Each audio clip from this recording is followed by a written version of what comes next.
Մոտեցան Գարեգին այսօրվա վեհապարը եւ նախորդ վեհապարը։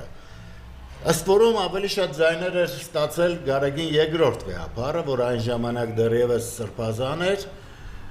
հայտարարեց, ասեց ես գործող կաթողիկոսի հետ չեմ մտնի մրցության եւ թողեց, որպեսզի նա դառնա վեհապար։ Այդքան բարեպաշտ, այդքան բարձր գտնվեց։ Հիմա դուք ինչու եք մեղադրում, ինչա, ինձ եկել են ասում են Ճիշտ է, մոռացել է դրվագը, այո, դա ես հիշել եմ եւ ասում եմ, տեսեք ինչ պատվական, ինչ